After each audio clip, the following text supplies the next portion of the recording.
எல்லாருக்கும் படம் பிடிச்சிருக்கும்னு நினைக்கிறேன். ஃபர்ஸ்ட் ஆஃப் ஆல் அதுக்காக தான் படமே எடுக்கிறோம். என்ஜாய் பண்ணியிருப்பீங்கன்னு நினைக்கிறேன். ஏதாவது உங்களுக்கு நெகட்டிவ் ஏதாவது இருந்தால் கண்டிப்பாக சொல்லுங்கள், பாசிட்டிவ் இருந்தாலும் சொல்லுங்கள். பிகாஸ் அதுக்காக தான் ஸ்க்ரீனே பண்ணுறோம். ஸோ எதுவாக இருந்தாலும் ஓப்பனாக சொல்லுங்கள். அப்புறம் இது ஆக்சுவலி வேலா ப்ரோவோட ஃபஸ்ட்டு ஃபிலிமு. இதுக்கு முன்னாடி ஒரு ஷார்ட் ஃபிலிமில் வந்து அவர் அசிஸ்டன்ட் டேரக்டராக ஒர்க் பண்ணியிருந்தார். அப்போ தான் அவரை மீட் பண்ணேன். வந்துட்டு இந்த மாதிரி ஷார்ட் ஃபிலிம் எடுக்கணும் அப்படின்ற மாதிரி சொன்னார். இதுதான் டீமு அப்படின்னு சொல்லிட்டு ஒரு 4 பேர் காமிச்சார். எனக்கு எப்படா ஷூட்டு போக போகிறோம் அப்படின்னு, இவங்களை வச்சு என்ன பண்ண போகிறோம் அப்படின்ற மாதிரி ஒரு இது வந்துருச்சு. லைக் எப்படி சொல்கிறது, ஏன்னா ஃபிலிம் மேக்கிங் பற்றியே ஒரு தப்பாக நினச்சிக்காதீங்க ப்ரோ. எனக்கு வந்து எப்படா போகிறது அப்படின்னு சொல்லிட்டு நானும் என்னோடய ஜூனியர் ரமணா அவர் தான் ஹெல்ப் பண்ணார், அசிஸ்டன்ட் சினிமாட்டோகிராஃபராக பண்ணார். நாங்கள் 2 பேர் மட்டும் தான் எல்லாம் பண்ண போகிறோம் அப்படின்ற மாதிரி தான் போயிட்டு டாக் பேக்லாம் கொடுத்துட்டோம்.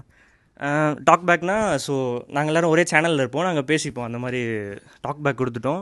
இவங்க எல்லாம் கைட்டி வச்சுட்டாங்க. நாங்கள் அங்கே வெளில போய் லைட்டை வச்சுட்டு இல்லை உள்ளே பாருங்கள் கனெக்ஷன் கொடுங்கன்னா இவங்க எல்லாம் கதை பேசிகிட்டு இருக்காங்க. அந்த மாதிரி தான் போச்சு. பட் ஆனால் ஹேட்ஸ் ஆஃப் ப்ரோ, சூப்பராக ஒர்க் பண்ணியிருந்தீங்க. ஏன்னா ஒரு ஷார்ட் டைமில் ப்ரோ சொன்னார் ஈவினிங் 6க்கு ஆரம்பித்து நெக்ஸ்ட் டே மார்னிங் 9 வரைக்கும் போச்சு.